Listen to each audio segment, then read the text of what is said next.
¿Qué dicen los textos sobre la ciencia? Le describen algo que no existe.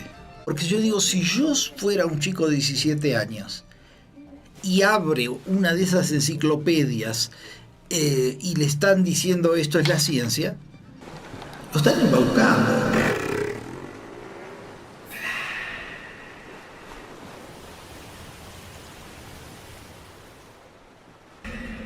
El día de hoy, por supuesto, está con nosotros el doctor Marcelino Cereijido Mattioli y la doctora Claudia Edwards Patiño. Ellos, bueno, los presento.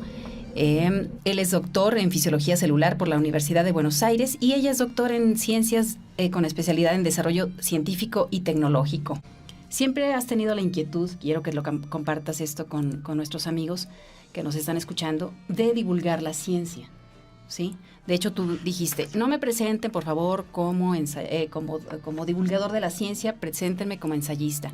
Yo soy un científico profesional que me gano la vida investigando sobre fisiología celular y molecular. Lo que hago es ver cómo las células se ponen de acuerdo entre ellas para hacer un ojo, un túbulo renal y demás. ¿Qué se dicen molecularmente hablando? Bueno, entonces me puse a ver, por eso digo lo del ensayo y no la divulgación, ¿qué dicen los textos sobre la ciencia? Por ejemplo, si un muchacho de 17 años quiere ver qué es la ciencia y va a una enciclopedia promedio, le describen algo que no existe.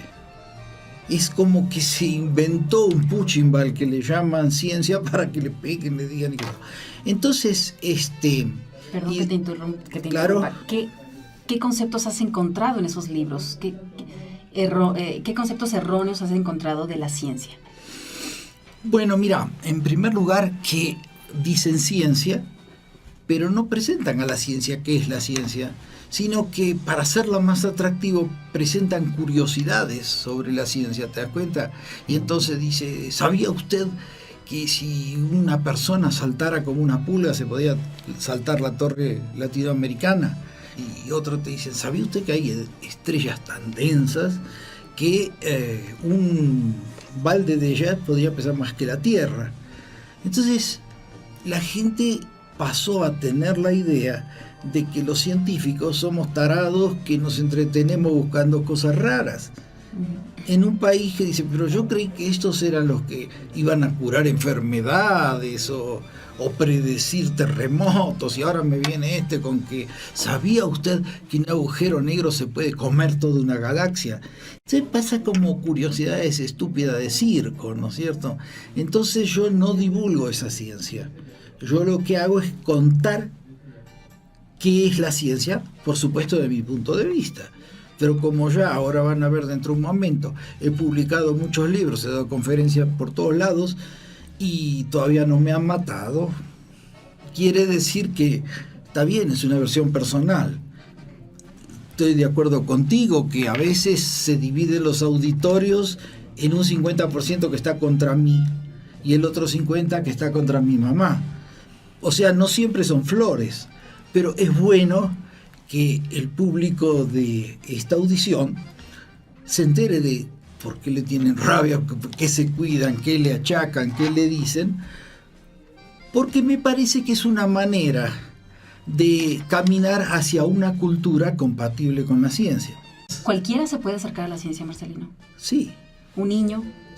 Sí, cualquiera se puede. Justamente yo muchas veces he tenido que cenar con un premio Nobel de algo y vos decís, esto yo no entendí una papa de lo que dice en su último libro, pero cuando hablas con él es como si te contara que su sobrina se llama Marieta y tiene un perro que se llama Luque, ¿no? O sea, contada por el que lo hace, no es para nada doctoral, ni lejana, ni remota, y cuando encuentres un tipo que sí se pone así, es un tarado. Entonces, bueno, además quiero insistir que lo que yo les voy a contar es nuestra versión, tanto de Claudia, que hizo una tesis doctoral sobre esto, y yo la dirigí, y el título se la dio el Centro de Investigación y Estudios Avanzados, para que cambien el punto de vista que tiene sobre la ciencia. La idea de esta serie de programas, de mi tesis de doctorado y de algunos de los libros de Marcelino, o más bien de los libros que están hechos para esto, lo que intenta hacer es un llamado a la sociedad de no tienes que tener un doctorado, puedes tener una cultura compatible con la ciencia en tu día a día. Y yo creo que eso es de lo que vamos a platicar durante... Sí, a mí me gustaría que lleguemos a un punto donde un radioescucha promedio, que puede tener una sastrería o ser contador de un supermercado, llegue a preguntarse, pero ¿y por qué? ¿Hay otras maneras de pensar? Esto es obvio, que le sea obvia la ciencia, no una cosa así que tenés que tomar con pinzas cromadas, ¿te das cuenta? Ahora, lo que yo te quería decir es esto. Yo estaba muy preocupado, porque yo digo, si yo fuera un chico de 17 años y abre una de esas enciclopedias y le están diciendo esto es la ciencia, lo están embaucando. Y entonces yo sacaba dos conclusiones. O el que lo escribió es un tarado, es un ignorante, o miente a propósito. En cualquiera de los dos lados es exasperante, ¿no es cierto? Te quiero decir que, por ejemplo, creo que la vez pasada ya te lo decía, una lagartija tiene sangre, ¿no? Esa sangre tiene glóbulos rojos, esos glóbulos rojos tienen hemoglobina. Si no lo tuvieran, se muere la pobre lagartija así sofocada, sin oxígeno. Bueno. Entonces, por sus tripitas está pasando lo que ella comió, y en esas tripas tiene que haber mecanismos que dicen, eso que va ahí es hierro. Captarlo, pasárselo, que llegue a la médula ósea, porque cuando la médula ósea haga hemoglobina va a necesitar hierro. Y no le podés decir, y no le podría hacerlo con mármol, y no podría hacerlo con madera, no, tiene que ser hierro. Y yo te pregunto a vos, Nistela, ¿vos serías capaz de reconocer hierro así? Te digo, no es cierto. No, para nada.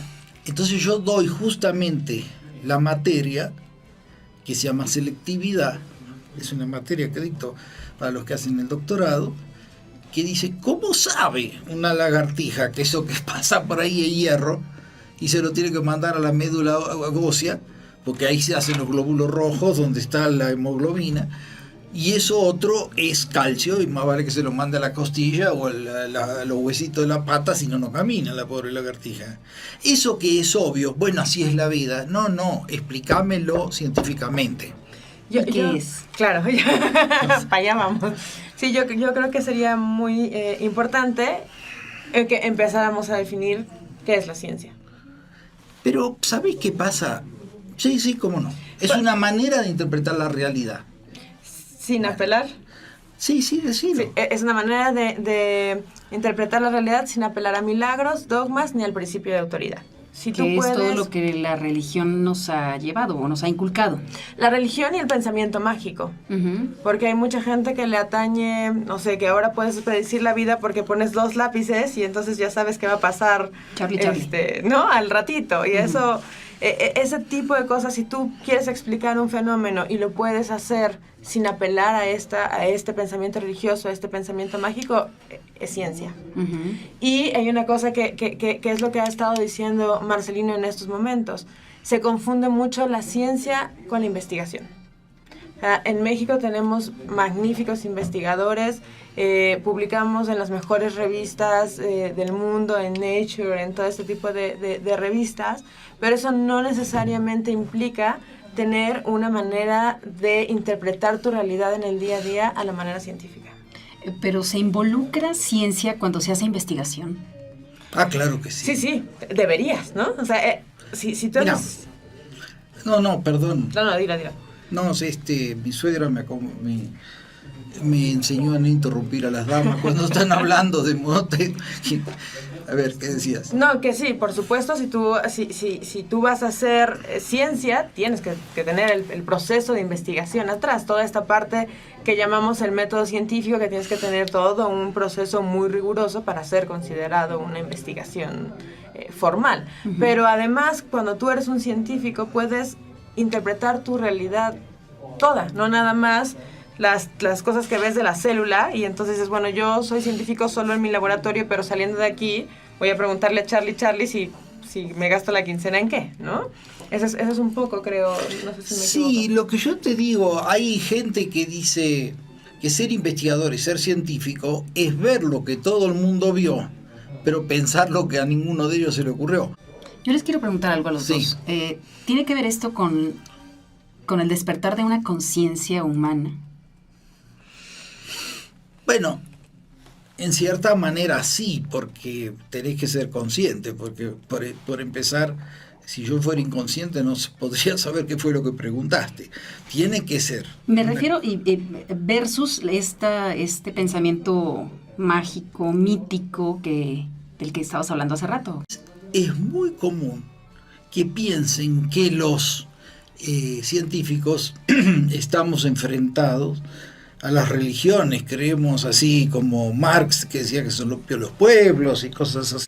Entonces lo que yo quiero convencer al auditorio con argumentos así lo más llanos que se me vayan ocurriendo es que las religiones fueron las etapas conscientes de interpretar la realidad. Yo una de las cosas que tengo pensado es ver por qué surgieron las religiones. En cambio, es común que se lo pregunten a los curas o a los rabinos o a los demás. Entonces no vas a entender nada porque te va a dar una explicación religiosa. En cambio, lo que un científico quiere es una explicación científica de qué eran las religiones. ¿Cómo le podemos hacer para divulgar ciencia en un país tan religioso como es México, como es el nuestro? Mirá, simplemente explicando, ¿no es cierto? Por ejemplo, si alguien es honesto, ¿no? Y él piensa que, bueno, el argumento que te salen siempre, dice, si vos encontrás un reloj, decís, alguien lo hizo, y ahora que ves las estrellas, el sol, las montañas, ¿cómo no te preguntás quién lo hizo? Entonces dice, sí, realmente los padres de la ciencia, que eran muy religiosos, se preguntaron lo mismo, pero encontraron otras explicaciones. ¿Querés que te dé esas explicaciones? Y si la persona es honesta y no quiere a rajatablas decir, no, porque... pues le explicás. Y, por ejemplo, yo me acuerdo que cuando mi hijo era chiquito, iba a un colegio para chicos de 4 a 10 años, ¿no? Donde un maestro lo llevaba a la tardecita, a la noche al jardín y le explicaba las cosas de las estrellas, ¿no es cierto? Y de repente una vez vino una nena como de 6, 7 años que me dice, ¿sabes que ese cielo que estás viendo nunca existió? Y yo le digo, ¿cómo? Ah, porque está tan lejos la cosa que para cuando te llega la luz acá ya cambió, ¿no es cierto? Ah, caramba. Y entonces como ella me vio que yo estaba sorprendido, pero sorprendido de que ella me explicara así, ¿no? De que el cielo no lo había visto. Entonces ella dice, mira, si yo me voy a veranear a Córdoba, Córdoba es un lugar de una provincia argentina, y te mando una carta que te dice esta tarde voy al cine, y la carta te tarda 3 semanas en llegar, para cuando te llegó yo ya salí del cine y capaz que estoy al lado tuyo, ¿no? Bueno, me explicó el ABC de la relatividad sin entrar en ninguna palabra rara y sin apelar a ninguna ecuación espantosa, ¿no es cierto? Pero se lo había explicado un astrónomo que le agarró y le dijo esto, el otro y lo de más allá. Y así le explicaban cosas. Por ejemplo, se lo llevaban hay un parque muy grande, muy lindo en Buenos Aires que se llama Palermo, ¿no es cierto?, que tiene lagos. Y entonces lo llevaban y metían una cuchara así en el barro y sacaban esto y el otro. Y ¿saben cuántas cosas vivas tiene el barro? En realidad está hecha de cosas vivas, ¿no? Y eso la fascinaba a ella. Y así ella se hubiera dedicado a, no sé, arquitectura o a ser ama de casa, esa fascinación no se la saca a nadie, ¿te das cuenta?